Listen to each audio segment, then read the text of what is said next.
Gender activists in Abuja are rallying for equal representation across gender lines, saying that more women need to enter the political sphere to spark meaningful change. Men are also joining this movement and pushing for more of their counterparts to get involved. It's a movement that says gender-based issues must be brought into the mainstream and that men must do their part. It's also saying that women can and must hold positions of power if Nigeria wants to realize its dream of becoming a democracy. Members of the Engage, Empower, Educate initiative have been working on gender equality for years. They plan to use the upcoming FCT Council polls as a vehicle to get more women participating in politics. So how are they faring? And how are they getting more men to join the conversation?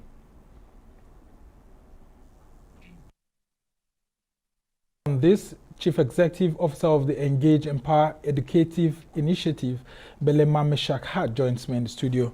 So good to have you. Thank you for having me. Now, why is there this sudden rise in gender-based issues, especially as it relates to political matters? I know that there's been this GO bill in the National Assembly and all of that, and women are asking for more political participation. Isn't the political space open for all genders to actually, well, like you know, the political space is open for all genders, but somehow women are still disenfranchised.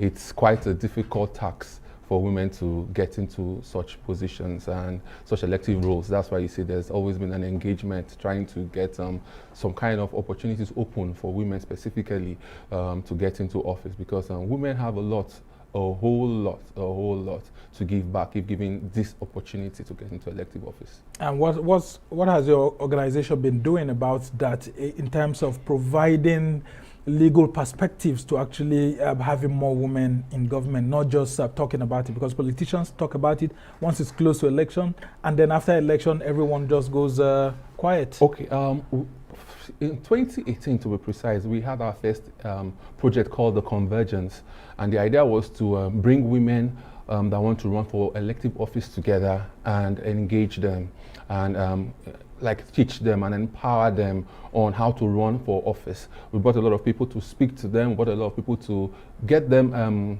pepped up for the attacks ahead, and even women that had contested before to come and explain their challenges, what they went through and how they went through. But sad to say that after that time, the activities of women in elective office dropped instead of increased. And so we went back as a non-profit and said, okay, how can we re-strategize to get this better? And we came up with a project we called the Pink Vote Movement. And the idea is to get more women into politics and to also get more women to vote in elections. And our pilot project is called the Pink Debate.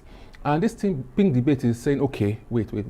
Women play a major role in elections. Actually, women form 47% of registered voters. Women, based on INEC figures. This is from INEC's database. Women play a major role. You want women to vote for you, they come out, and you know, women can be very loyal. They come out, they vote for you, then after elections, you totally discard them and discard issues that concerns them. And we're saying this has to change. So what we're doing with the Pink Debate is that we're saying, okay, if you want to run for office, if you're a political office holder, man or woman, what will you do for women when you get to office? Because we're saying, okay, them getting actively involved in politics is not really as much result. Let's whether the men that get into office that would win elections. Now, what can you do for women? We organize a debate. They come and tell us their commitment. It's a strictly gender-based debate.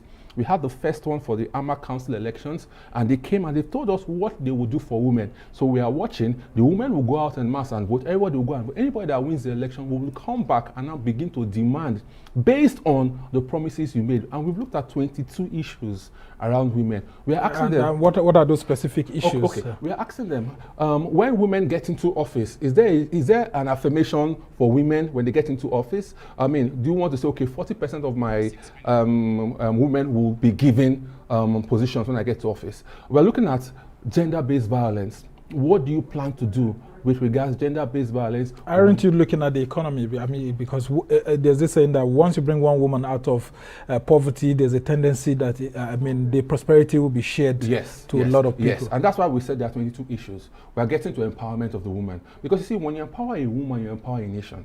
I mean, it's real. When you empower a woman, you empower a nation. So we're asking them before you get into office, what are you going to do for women when you get to office? How do you plan to empower them? In agriculture, what do you plan to do for them? Girl child education, are you going to send girls to school for free? What will you do for them? WASH, what are you going to do for them around the issues that concern them? So we have listed 22 of these issues, and we speak to these candidates. And you know what we've noticed? That even candidates that did not have an agenda for women or girl child, because we are asking them, they will now go back, research, study, and work around those issues, and we'll hold them accountable to it. And the challenge actually is also for women to believe in themselves. A lot of women who come out to contest for political positions ride on the wave of, okay, send me to public office, I'll be able to advance women issues, and they get there and actually forget the women issues. How do you address those kind of issues? That's why we are here called the Pink Debate. One of our major tasks is accountability, follow-up.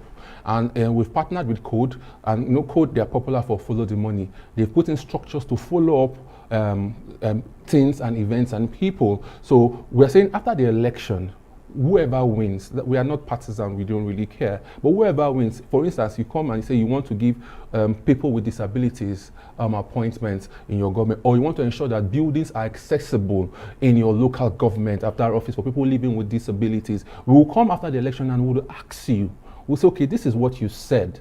And it's going to be in the public domain. We are going to hold you accountable to what you have said. So it's not a matter of you come and make promises and you go. Nobody so the elected officials have to present a scorecard. Yes. Based on these issues. Yes, based on the issues they said they would handle, and would monitor them from while they are in office, and we will present. Now let's talk about these local council polls in Abuja here. I mean, what's the vibe been like? How are lots of voters getting prepared? How are the candidates actually receiving your message too?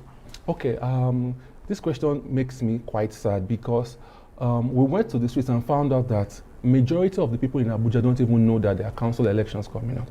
Yeah, within the city center. Though in rural communities, I mean, you see lots of politicians going there. Maybe because the votes are more. Yes, they go to interior villages because maybe that's where they can influence the votes or whatever. I really don't know. But or there are more voters in that place. Really, we have INEC statistics. There are really no more voters there. Do you know we have over 600,000 registered voters in Amak alone? The Abuja Municipal Area Council. Okay. Guess what? In the last elections, less than 100,000 of them came out to vote. So there's already apathy in the system, right? And people are not aware. And it's challenging knowing that Amak, with all the people we have in Amak, you have professors, you have doctors, they're not aware. People don't even know that in the coming Amak election, we have 14 candidates. People don't know that in those 14 candidates, one is a woman. They don't know. So that's what the Pink Debate also has done to create awareness, because the debate was streamed live, right? And people could listen in and hear the candidates and see the candidates for themselves and know the candidates. Maybe the elections are too localized. That's why a lot of people with the Abuja City Center are not taking lots of interest. Now, let's talk about good governance. How do you think that those who had previously been in power in these local councils have been able to project the ability to provide good governance for residents, which will warrant the residents who actually want to pick an interest to elect new leaders? You see, and that's where the challenge is. I don't think anybody listened, because like you said correctly, these guys, they go into where it's the interior villages. These people can't hold them accountable for anything, right? So these guys have been living like this, and we're saying, no, it has to stop. You have to be accountable. You have to let us know what you would do, and we'll follow up on those things. If prior to now, nobody has been following up, right? People don't even know who the AMAC chairman, the current AMAC chairman is. How many people know? And that's to say that it's only one that you're talking about. There are still 5 other local government chairmen in the Federal Capital Territory. Because what we did for Abuja, for the Pink Debate, is a pilot project, and we are focusing on AMAC.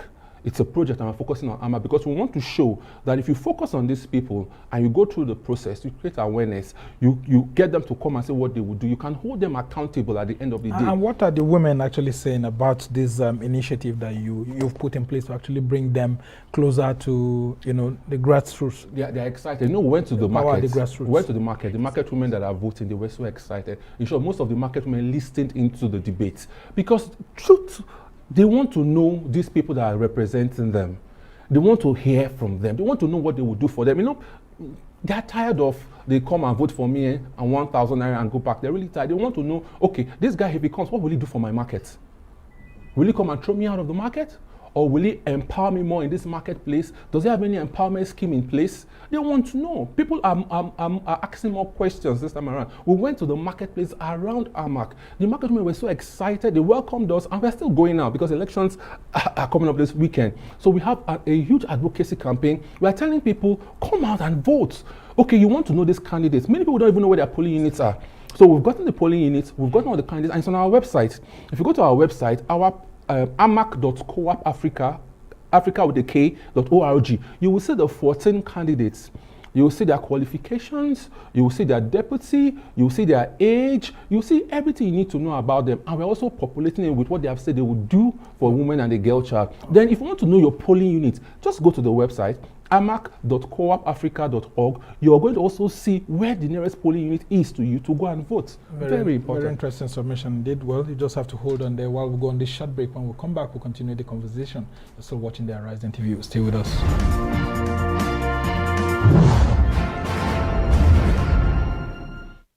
Welcome back to the Arise interview. I'm Sumner Sambo.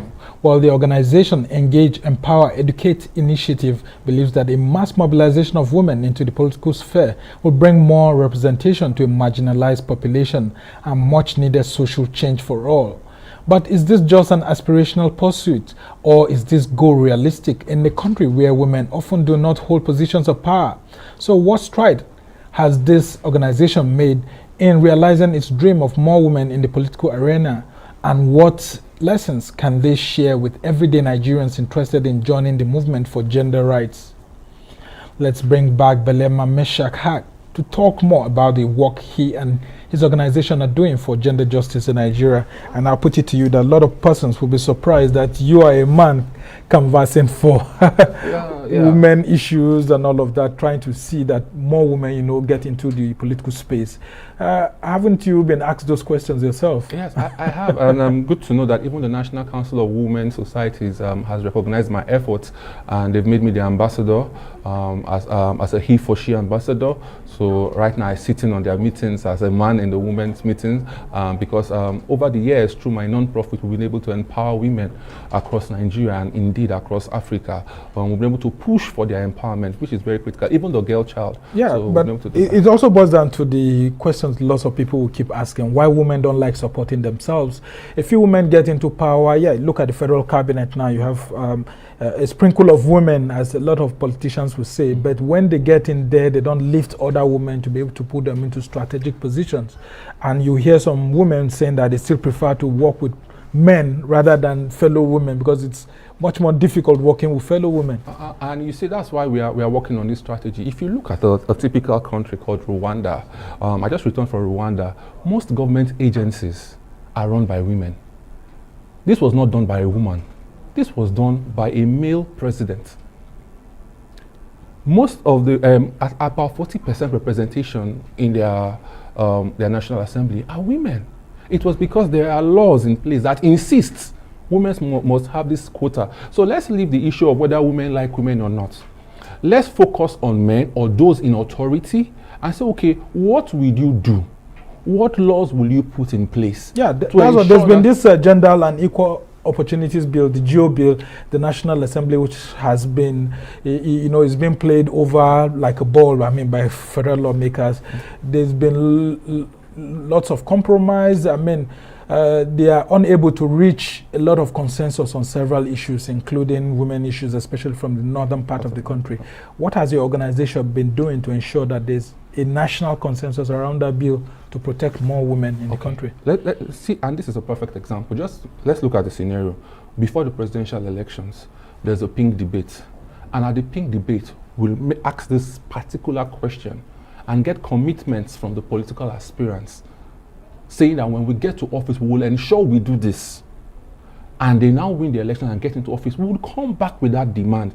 You see, because nobody made a demand, because there was no accountability in the first place, nobody told them that this was a part of their manifesto. When they get into office, they can choose to do whatever they want to do because it was not there in the first place. You're bringing, okay, we'll look at it, we'll work on it. We don't want that kind of rulership again. We are saying before you get to office, will you do this?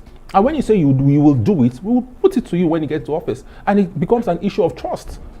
So are you going to keep to your words? You said this. We have video evidence. We have audio evidence. We have written evidence. It's on our website for everybody to see. You said you would do. You said when you get to office, 40% of your cabinet will be women. So it's not an assumption. When you get to office, is your cabinet now, do they have 40% representation? Yes or no? If it's no, what are you doing to make it 40%? You said so. So we're going to hold people to their words. But because we didn't have that before these elections, we really cannot do much. Yeah, yes, so I would just like to find out how you're actually doing that right now at the local council polls, which are scheduled for Saturday.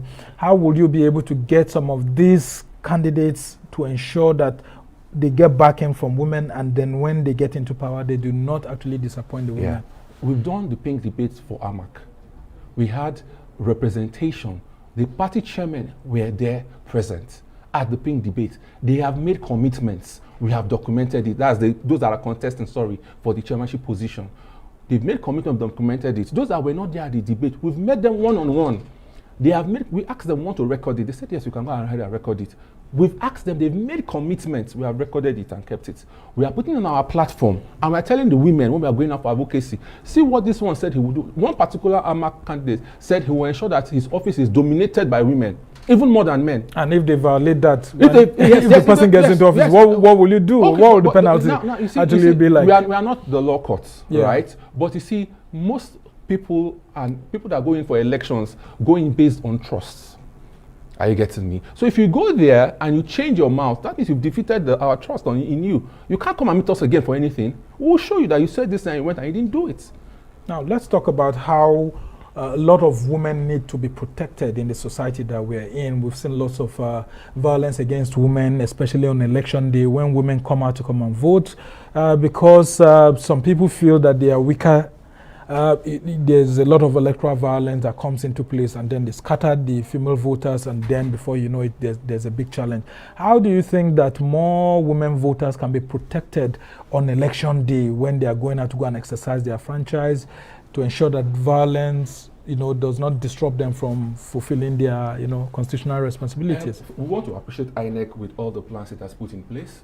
Part of what we also do is to observe during these elections to see where there are flaws as regards to what you have said, and also recommend back to INEC. We also want to thank the police officers and the security agencies for working hard. It's a difficult terrain, if you have to be sincere. It's a very difficult terrain, and they are doing their best to ensure that this gender, they are doing their best to ensure everybody is protected. And we know that the women also need a lot more protection. So they're doing a lot of work around that. I want to appreciate them. But like we said, it's a continuous process. We are watching, we will observe, and we'll also recommend to ensure that gradually we'll get to a point where people can easily come out to vote and know that their lives and property are secured. And a lot of Nigerians want to wonder why you are also focusing on just one local government for now. The criticism would definitely be that you are unable to reach other parts of the Federal Capital Territory because there are 6 local governments here, local council, area councils, and then you're doing only one.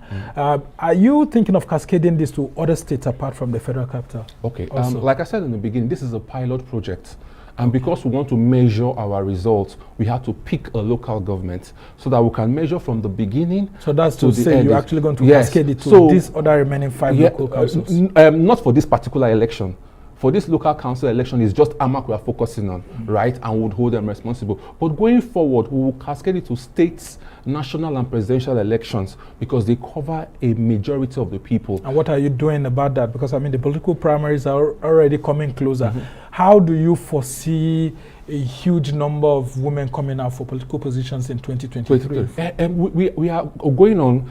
The pink debate is a baby under the pink vote movement, like I said earlier on. So we already have a strategy. We have a working document and a strategy for ensuring that we get at least 10 million more women vote in the upcoming elections. We have that strategy close to our chest. We will reveal it once we are done monitoring this election and monitoring our output after the elections. And wouldn't you be accused of being a city-based advocacy group? You're not going to the rural areas. I'd like to know how many rural communities you're actually reaching. For AMAC, we reached all the communities. We had volunteers, right, that went to all the communities. I thought we went to market women in all the communities in AMAC. Went to market women, and we are not done. Once we leave here, we are continuing the advocacy. right? We're also going, because the truth is that definitely human reach cannot get everywhere. So we're also working with TV stations like yours. We're partnering with TV stations like yours. We're partnering with radio stations that have a massive reach, and we're doing advocacy campaigns to the elections, and we're calling on people come out. How about the urban-based voters who are mostly on social media most times, talking about elections, but on election day you hardly see them on the field. Beautiful. That's why we're actually focusing on people on the ground. Where those people on social media, thank you very much. We have a social media campaign that is targeted at them, but our target is actually the market women, right? The people that come out on the day to vote, the people that have voters card to vote. Yeah, and right? I was interested in actually knowing how many people have been, showing interest in voting with their voters card. You see, a lot of I kid you not, a lot of market women are so interested in the upcoming elections, and those that are trying to be cool, they say no, come out and vote. Choose any candidate and vote for the person. Okay, you don't know the candidates, come, see the candidates. We have a list of INEC. INEC has released all the candidates for the election. So these are the list of the candidates. Go for whichever one you want. If you want to know what they will do for the woman and the girl child, this is what they have committed to do for you when they get into office. A, B, and C have made the commitment. We are yet to get the commitment from D, E, and F. But these are the people that have made the commitment for you when they get to office. And like I said earlier, it is staggering that with over 600 registered voters in AMAC, you have an election and less than 100,000 people come out and vote. That has to change. And that's part of why we are doing advocacy. We are going around and saying, AMAC residents, you have a registered voter card. Come out this. Many people don't even know elections are this Saturday. People are asking me, oh, can we move on Saturday? I said, you can't move, it's election day. Are you getting me? They don't know. Well, because the elections in the Federal Capital Territory are usually different from that of other states. Yes, and it's going to buy. We must thank you so much, Belema Meschack-Hart, Chief Executive Officer of Engage, Empower, Educate Initiative, for joining us to talk about this advocacy on how to uplift women across the nation.